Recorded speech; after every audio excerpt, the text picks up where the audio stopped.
Good evening, everyone, and welcome to our Eating Disorder Hope Google Hangout. We're so excited you could join us tonight for a special presentation with our guest, Carolyn Costin. Welcome, Carolyn. We're so happy and honored to have you with us tonight. Thank you. I'm excited to be here. It's my first interview about this book. Yeah, and congratulations, first of all, on your book, which is Yoga and Eating Disorders, Ancient Healing for Modern Illness. Just such an accomplishment for you. You're already a renowned author among the many other accomplishments that you have. It's so beautiful. Can you see that? Is that good? Yeah, that's wonderful. Okay. And before we get started talking about the book, we would love to just hear a little bit about yourself, if you don't mind sharing just about who you are and some of the work that you've done in the eating disorder community, just to get us started. Well, you know, that really could take a lot of time. I know, you've done so many things. I'll try to be brief. I suffered from my own eating disorder. And it's just strange to talk about that since it was so many years ago. You know, it was in the late 60s, early 70s. And then I recovered and became a teacher and a high school counselor, and then got my degree as a therapist. And in 1979, someone referred to me a girl who had anorexia. And I didn't want to do it at first, but we had this instant rapport, and I felt like I was inside her head and knew what she was thinking, but was very non-judgmental. And of course, I talked about my own recovery, and if I could do it, so can you. And I never really looked back after that. So I kind of grew up with the field, which caused me to end up with a fairly large practice, and then with people who needed a more structured environment to get better. And I ran some hospital programs, and for me, realized hospitals not really what I think they need. They need to be in residential and where they can cook and go grocery shopping and eat like a family, right? And do yoga and meditate. And so that's how Monte Nido started. And Monte Nido is now a multi-state wide series of eating disorder programs that I founded and directed until early this year. That's so incredible. I mean, did you ever imagine that this is where your life would go? No, not in a million years. No. And I didn't, and the same thing about authoring all these books, but I had all this stuff that needed to come out. And that's what happened about the yoga thing, is I kept on seeing, not only with the clients in my private practice that I referred to yoga because of my own experience with yoga, but as Monte Nido was going to other states, and even to Australia, I opened a IOP in Australia. Wow. What was happening with the yoga was pretty consistent, the patient's response to it. And also I kept on running into practitioners, or as I was interviewing therapists, they would say, yeah, I'm a therapist and a yoga teacher. So I realized these fields were colliding. Yoga and eating disorders, and I think I have an understanding about that now, especially after getting all the authors and their contributions to this book. Sure, that's so incredible. And you know, from your own experience, how do you think that yoga is helpful for someone who's recovering from an eating disorder? You know, there's all different kinds of therapies and modalities that a person can go through, and what do you think it is about yoga specifically that can really help a person heal and recover? Well, it's broad and it's specific. So, excuse me, the broad version of it is that it's an ancient philosophy really designed to unite, and that's what yoga means. It comes from a Sanskrit word that means to yoke. And it means to unite or yoke together mind, body, spirit. And when you really think about it, people with eating disorders are the epitome of people who are, all of those three are completely disconnected. So just the whole philosophical practice of yoga, getting those things united and sort of making friends with those parts of yourself, But it's even more specific than that, because there are things like, for example, breathing exercises that yoga does that helps you to get centered in your own body and awareness and reduce anxiety without medication. Right. We'll teach people to do yoga breathing exercises before group starts if they're super anxious, or before a meal. Can you hear that? Can you hear the a motorcycle just went by, and I might need to close my door. Is Oh, it okay? no, I didn't even hear it. You're totally fine. Thank you. So things like that. And basically, yoga pauses people. It sort of puts them on pause and allows them to accept exactly where they are and challenge themselves at the same time. So if you're doing yoga and you're trying to do the pose the teacher does, that's not really doing yoga. Right. And once you teach people things like that, just that simple concept, you start teaching them from the mat to the world. So you learn about getting better about comparisons, competitiveness, about non-judgment, about well, and I should say this before I go on, a really important thing that I never knew until my first experience with yoga is that the asanas are what everybody knows, yoga poses. But yoga philosophy is, the 8 limbs of yoga. There's a whole lot to yoga besides doing the poses. And when a teacher brings that into the class and teaches people about the yamas and niyamas, for example. These are philosophical guidelines about relationships and power and nonviolence and all this stuff that I think, wow, we could have, forgotten some of those psychology books. It's right here. It was right here. Absolutely. And it's exciting for people to see that goes along with sitting in presence within your body. That's so informative, and I just really appreciate you sharing that, because I think, maybe someone who is in recovery and doesn't ever have or has never tried yoga before might kind of be a little bit apprehensive, like, how can this help me? But it makes a lot of sense just how the form of therapy that yoga can be. Yeah, it's kind of I look at it as an adjunctive treatment, I don't think, go to yoga and heal yourself, although there are people who say that. Right. But I look at it, it does something that our other therapies don't do, because it's an embodied practice. So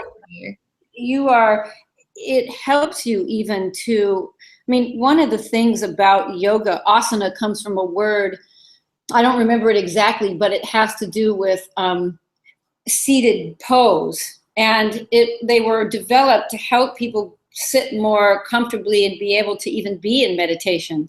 And when you find people, it's a fairly universal experience to do a yoga class with people new into treatment, and they can't even do shavasana, the hardest pose there is, which is really laying down and closing your eyes. But it's not going to sleep, it's being alert and calm at the same time. That's something that's difficult for a lot of our clients to do. That's really interesting. And that kind of leads me to my next question for you, which is, if someone is interested in doing yoga for healing as part of their recovery from an eating disorder, how would they know if they're appropriate for it? Obviously someone who's at a more acute level of care, maybe yoga might not necessarily be the most appropriate thing. Can you give any feedback or guidance as to that? There's a really good chapter in the book that talks about it. There's a couple places that talk about it. In my chapter, I talk about how people were really skeptical that you can't let people with anorexia do yoga. But, one of the things that is important to remind people is what I said about yoga can be sitting and breathing. Yoga can be learning to do shavasana, Right. Yoga can be learning the yamas, the niyamas, the koshas. So it's not always this active practice. The second thing I'll say about that is And it's funny in the book, I usually don't talk about how many calories you burn doing something, but I talk about it in this book because I want to point out it's not what people think. And then there's an analysis even of the strongest hot Bikram yoga, how it's not that many calories. Still, we wouldn't want clients to be doing that. We don't even want clients to walk up and down the stairs when they're severely compromised. Mm-hmm. So we have a level system. And I think if you're going to incorporate it into a treatment program that already exists, that on level 1, or moon yoga, relaxing yoga, whatever you want to call it, we call it sun yoga and moon yoga, are active and are more quiet. Oh, sure. And we would have levels. And so they would do the poses where they could be lying on the mat and bend and stretch a knee and those kind of things, which are still good for them to be in there and doing that. So everybody participates in yoga class, but not everybody does the poses, and not everybody does them in the same way. Right. So in your experience and like with Monte Nido and the programs that you helped create, was yoga a big aspect of that across the different levels of treatment? Yeah, we have in every level. We moved it into the day treatment when we first started opening day treatment and IOP, because it turned out, I did not know back then. I thought, well, it'll be a good thing to do. It helped me. I had no idea the profound experience people were going to have. People sobbing because they reported that for the first time they could be in their body and not be anxious or upset. Wow. They could be present and be in their body. Or learning that if you're trying to do tree pose and balance, that if you're out of balance and distracted in your life, your body will reflect that. So where they might have not even known how distracted they were, they go in and normally they can do tree pose, and all of a sudden now they can't do it. And so they look at where else in my life, where do I need to get more in balance on the mat, so to speak. Sure. And off the mat, on the mat and off the mat, both. Yeah. So what happened was these reports that were coming from clients, I got emails from clients who had graduated from Monte Nido and sent me emails about how they found yoga as a way to continue the connection to mind, body, and soul once leaving Monte Nido. Because that's a big part of my philosophy, is mind, body, and soul. And they, if you go to your traditional therapist and you go to your dietitian, they might have an aspect of soul in their work or whatever, but going to yoga, you also usually can get a community. Right. So you can go into a yoga studio. Now there's a community of people who are trying to be more in the present moment and be aware, and and there are some downsides too. There's a whole chapter in the book about the shadow side, because you can get into a community of people fasting and, doing colonics and raw cleanses. And if you already have that temperament, that's driven by this genetic vulnerability to be maybe a little compulsive or obsessive or rigid, or what I'm talking about. Exactly. If you have that temperament, you might take some of those things and run with those. So it was really good to put a chapter in about watch out for that, or watch out for having to wear the perfect yoga clothes, and keep up with the teacher and things like that. And Robin Hussa in her chapter talks about having a class where they have it with the lights down and candles and wearing loose clothes. You could even wear your pajamas to the class. So it's pretty all over, these different people who've contributed, who have come at this from all different walks. Like some people are therapists who do yoga. Some people are yoga teachers who work with eating disorders. Some are people who have recovered. Some are researchers. There's some research in the book, so it kind of crosses the gamut. Yeah, so let's transition to talking about this book, because it's so exciting and I think so informative and such a great resource for the eating disorder community. What was the inspiration behind it? I really felt that nobody was writing about it. I started looking up yoga and eating disorders. Okay, this is fascinating how it's helping people. Yeah. What our clients are saying, how it contributed to them feeling better about themselves, particularly their body, but other things too. And in about 2000, the year, I was talking with a bunch of people. Actually, it was an event that I had. I was raising money for the National Eating Disorder Association in this house. Can you see this house?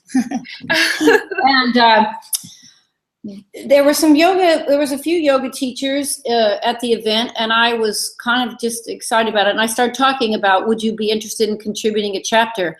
But it took all that time, 16 years. That was just the initial discussion.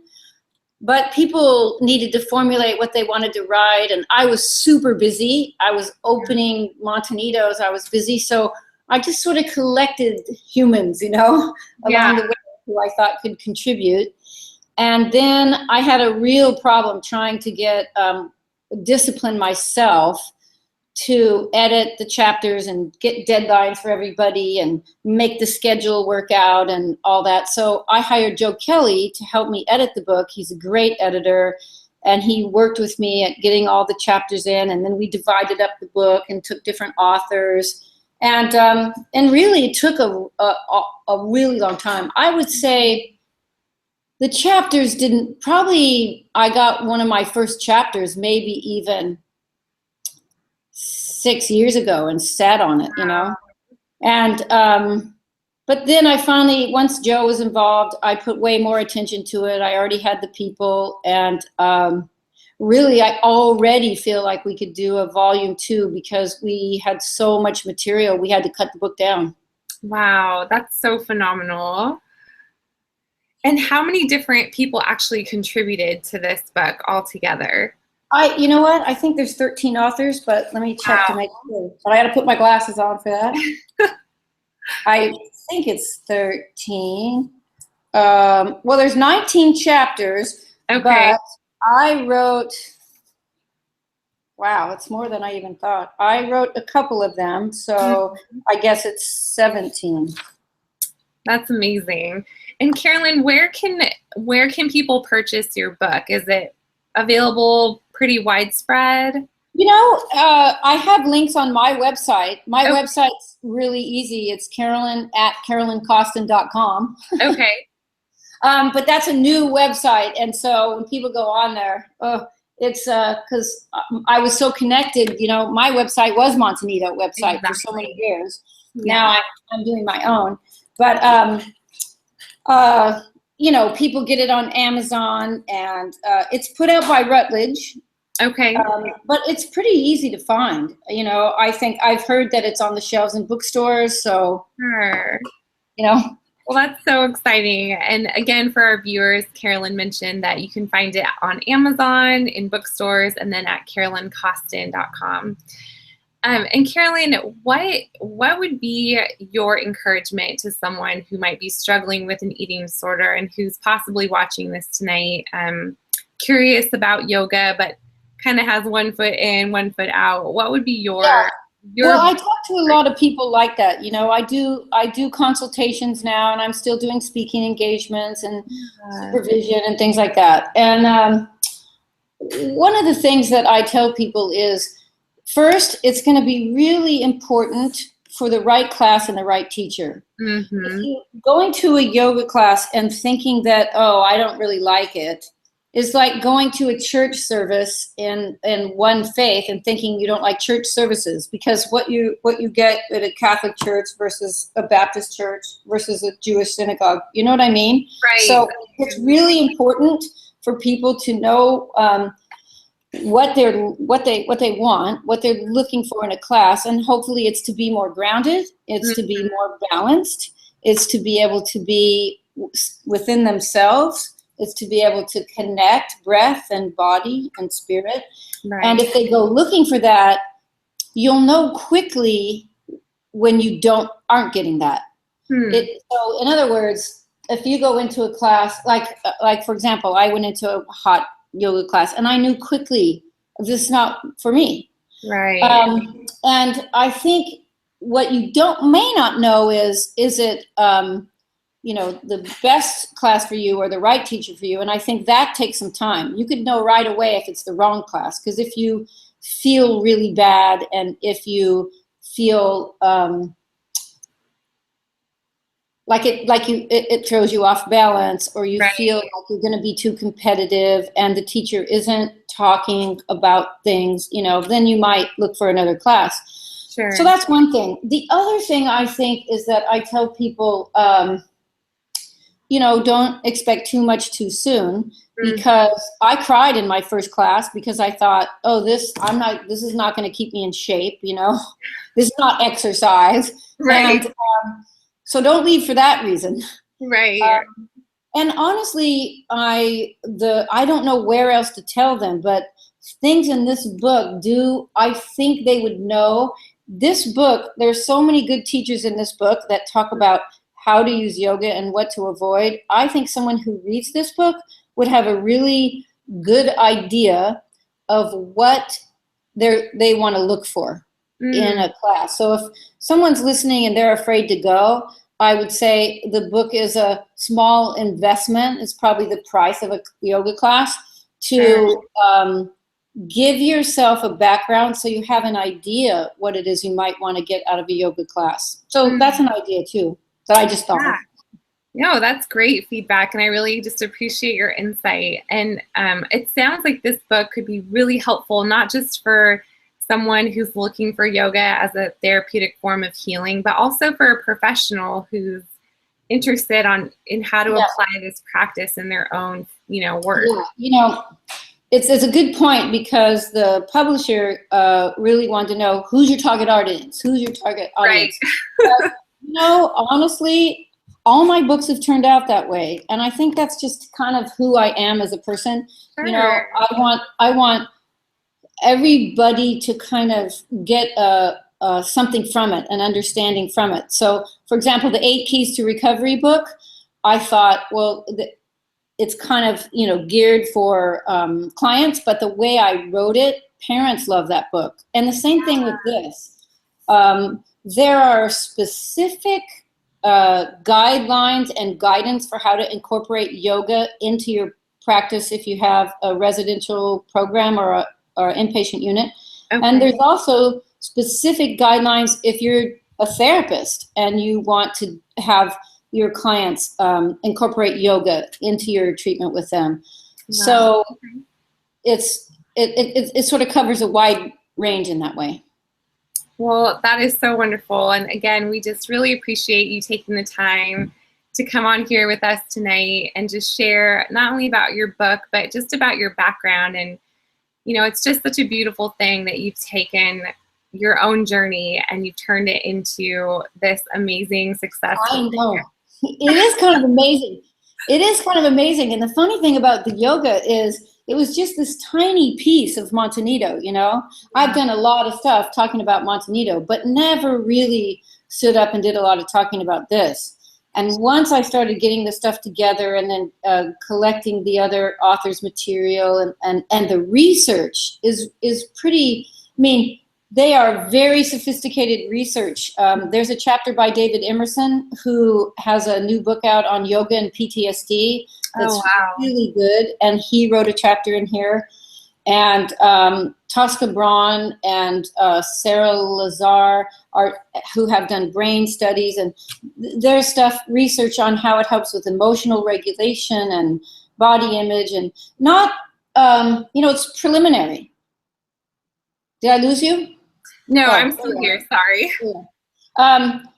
It's preliminary. There's not a ton of studies, and they say at the end, the cautions and all that. But when you read it, you can see, oh, yeah, I see why this makes sense. So it's good for people who just think, oh, it's kind of woo-woo, and I need to have evidence before I do something like that. I think this will help people who need to sort of see the kind of who have more scientific minds. Exactly. Like there's evidence-based research, behind all of it, which is amazing. And who would have known? I mean, when I first started it, it is kind of weird. So yeah, it's the newest book. And I look and I go, wow, I have all these books out here. I know. And a lot of so people, wonderful. You guys are the first people that asked for an interview. A few other people are now. I'm getting things from yoga magazines and stuff asking for interviews. So I'm excited about it. And I'm excited for all the authors who worked really hard and absolutely. Yeah, there's a talk in here about how teachers are certified and what the lay public can look for if you're looking for a teacher and what the certification means. And, you know, it's just, there's stuff about couples yoga, partner yoga. And wow. I know, it covers it. And that's why, look at how, can you see how small the print is? Yeah, I was going to say, it's a pretty big book. It's a big book. There's a lot of resource. With small print. Yeah. That's good. It's really. So I have to wear my glasses to read it. Well, Carolyn, thank you so much for taking the time to share your amazing accomplishments. And again, we just congratulate you on this new book, and we just wish you all the success in the world. Thank you. Thanks for giving it some attention, and I hope people will get something out of it. And yeah, I really appreciate you guys being supportive of me and of the book. So thank you for having me on. Oh, thank you, Carolyn. And for all our viewers, Carolyn has so generously given one copy to Eating Disorder Hope. And we will be giving that away to one winner this month. So be sure to go to our website, eatingdisorderhope.com, and go to our books page where you can submit your drawing to enter to win a copy of Carolyn's book, Yoga and Eating Disorders. So I think I have to send you guys a book so you can have one there, so you don't have to give your only one away. Oh yeah, I'll get in touch with you about that. I know, I can't wait to read this book too. I'll send you another one. So when you guys ask for a book, I realize now you're giving that book away, so I'll send you another one. Oh, thanks so much, Carolyn. We so appreciate you, and thank you for all the invaluable contributions you've made to the eating disorder community. You're amazing and an inspiration to so many people. So thank you so much. Don't make me cry now. Oh, thanks so much, Carolyn. Well, we look forward to seeing your continued work. Okay. All right. Have a good night. Bye-bye. Bye, everybody.